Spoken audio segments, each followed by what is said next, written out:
Pessoal, tudo bem? Aqui é o Ivan do canal Opinião Investimentos. Hoje nós vamos continuar tratando da reforma tributária, seus impactos nas ações, fundos de investimentos. Vamos falar dos fundos de papel e FIX e Bovespa também. Deixe seu like, toca aí no sininho para receber as notificações, deixe seu comentário. Vou responder a todos os comentários. Vamos continuar falando um pouco sobre fundos imobiliários, né? Hoje a gente vai falar sobre dar um destaque para os fundos imobiliários de papéis, né? Como está aí no título do vídeo, né? Vamos falar sobre taxação de dividendos e os impactos, né? Que isso pode ter tanto nos fundos imobiliários quanto nas ações. No caso de fundos imobiliários, né? Tem essa notícia interessante que da Infomoney que trata sobre o aluguel de fundos imobiliários, né? Que fala que os fundos imobiliários de papéis são os mais alugados na B3.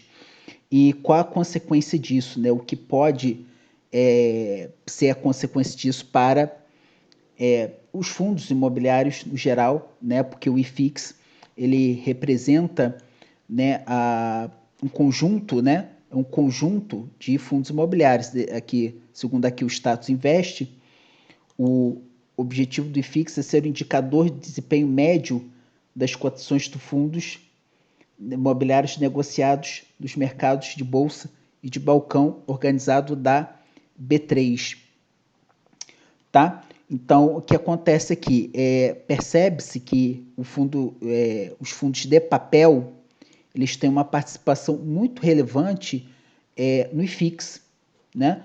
Se for ver aqui, a quantidade, a participação dos fundos de papéis é de 35, né? Cerca de quase 35 e 40,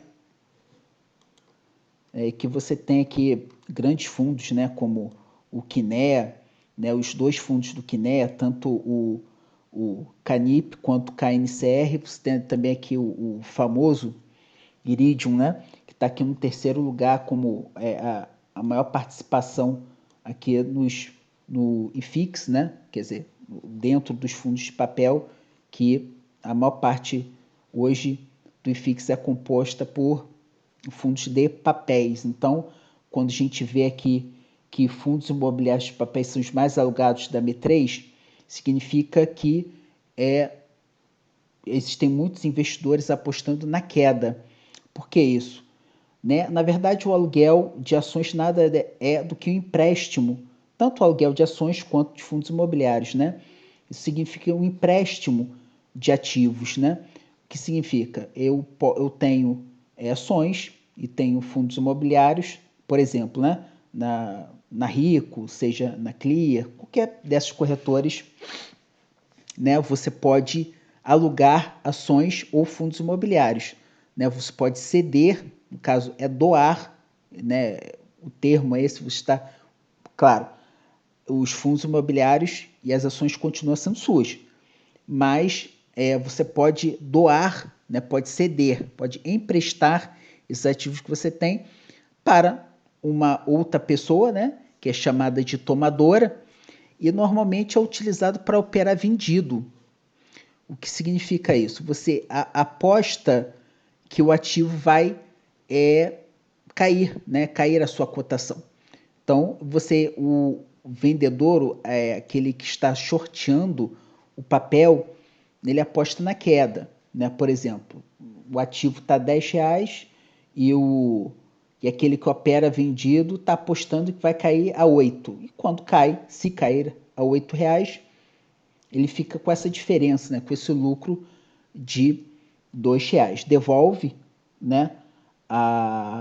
Devolve o ativo para o doador e fica com este lucro.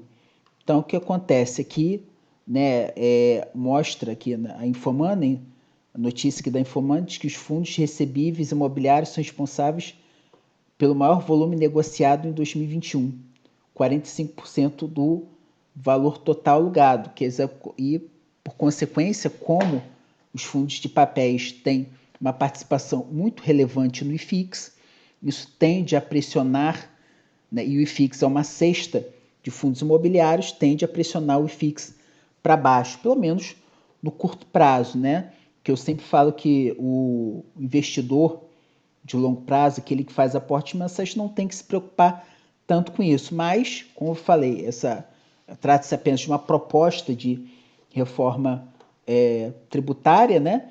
Que vai taxar em 15% os rendimentos dos fundos imobiliários, e tem um outro problema, que é a questão da... Problema não, né? É porque, enfim, é uma incoerência dessa proposta, que é a manutenção dos CRIs, CRAs, LCIs e LCAs, né? A manutenção da isenção desses ativos de renda fixa, né?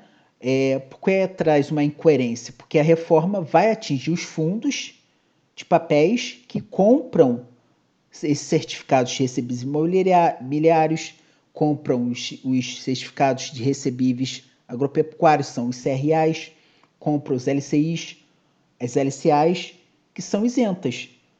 Então, o fundo compra ativos isentos, então, na hora de distribuir, isso seria tributado, né? Segundo a proposta, então, haverá uma incoerência, e o que a reportagem também dá a entender, o que a gente também pode concluir, é que os investidores podem, se realmente essa proposta for aprovada da maneira como ela está hoje, seria bastante vantajoso comprar diretamente. O investidor, né, pessoa física, por exemplo, até mesmo grandes investidores, comprarem diretamente esses certificados recebíveis imobiliários, as LCIs, LCAs, enfim, diretamente no mercado, continuariam isentos.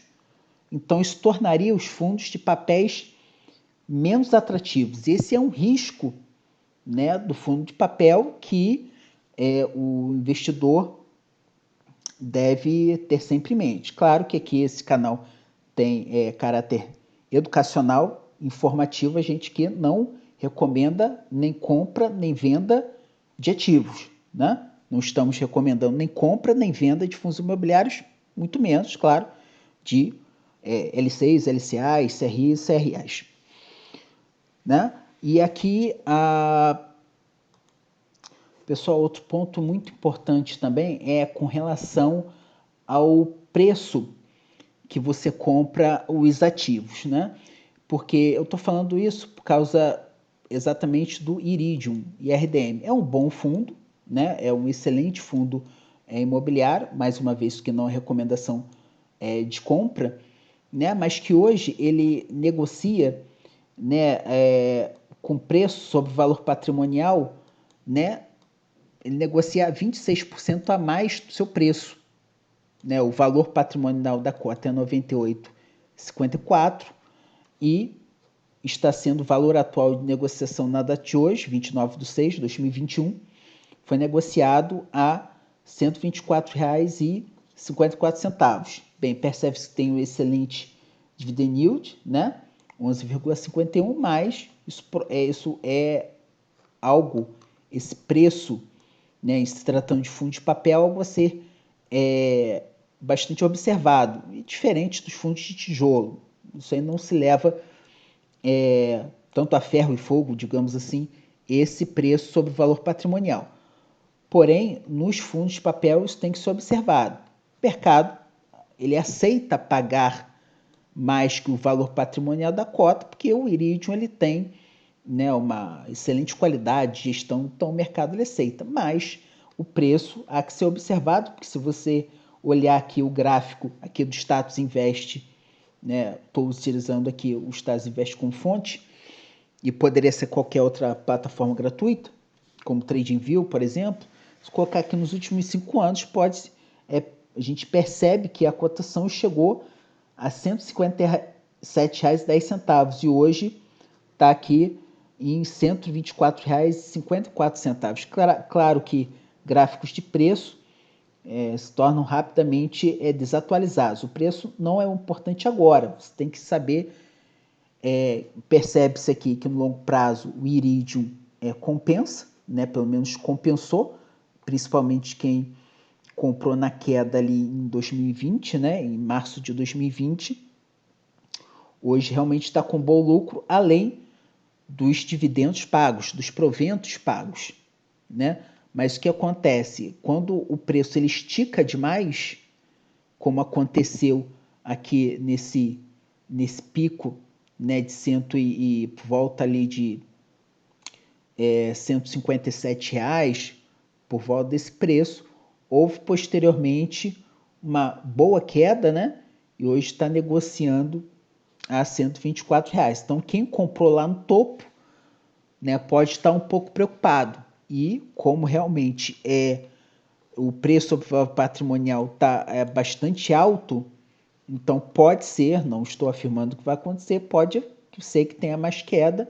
Isso no curto prazo prejudica mais. O investidor tem que ter em mente que o longo prazo é o que importa. Se você coloca dinheiro no fundo imobiliário, você tem que ter uma janela de prazo de investimento aí de pelo menos 5 anos, porque essas correções de curto prazo podem prejudicar bastante ou não, isso depende da sua mentalidade. Pode ser uma janela de oportunidade para compra, e isso se você, dentro dos seus estudos, né, você estudar o ativo, você pode chegar à conclusão de que ele vale a pena, né? Então,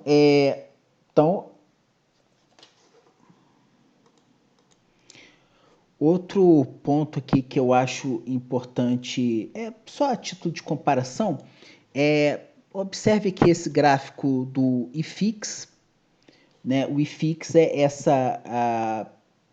são esses candles, né? Essas barras verdes e vermelhas, e essa linha laranja é o BOVA11, né? O BOVA11 é o que replica o índice Bovespa. Percebe-se que é o gráfico mensal, porque eu sempre gosto de olhar os gráficos mensais, porque normalmente o investidor, pessoa física, o pequeno investidor, ele aporta mensalmente conforme vai caindo o salário ali, o dinheiro que vai pingando ali todo mês, o pessoal separa e, né, investe mensalmente. Então, percebe-se aqui que, né, teve a crise de 2020 aqui, né, e até antes dessa crise de 2020, vê que o Bovespa subindo e aqui o IFIX subindo também, né, mas chegou aqui agora em 2021, percebe-se que essa diferença entre o BOVA11 e o IFIX, né? Isso significa que talvez seja uma oportunidade, cabe ao investidor, né, estudar dentro de sua estratégia, né, mostra uma janela de oportunidade em relação aos fundos imobiliários, mesmo porque essa diferença também pode ser dada por causa dos fundos de shopping, né? O IFIX também tem muitos fundos de shopping, muitos ainda não recuperaram ali. Essa retomada da economia ainda não está completa, está retomando aos poucos, mas ainda falta, né, bastante tempo aí, a gente espera que não, né, para que o shopping se recupere e o IFIX volte aí a caminhar junto com o Bovespa. Tá bom, pessoal? Então, por hoje era esse recado que eu queria dar para vocês, né? Fundos, tanto ações quanto fundos imobiliários devem ser vistos, ao meu ver, né, na estratégia buy and hold, para longo prazo, essas quedas, né, esses 2 meses de queda do IFIX até o momento, não acredito que deva prejudicar o investidor que pensa aí um prazo aí de, no mínimo, aí 5 anos. Tudo bem? Então, deixe seu like, deixe seu comentário, comentem à vontade, críticas, sugestões, elogios, o que faltou eu falar. Deixe sua dúvida, eu vou responder todos, respondo mesmo, vou ler e responder todos os comentários. Toca no sininho aí para poder receber as notificações. A minha pretensão é colocar vídeos aqui de segunda a sexta, sempre pegando notícias, não só lendo notícias, tendo aí uma visão crítica do que está acontecendo. E é isso aí, tá bom, pessoal? Muito obrigado aí, um abraço a todos, espero poder ver vocês no próximo vídeo.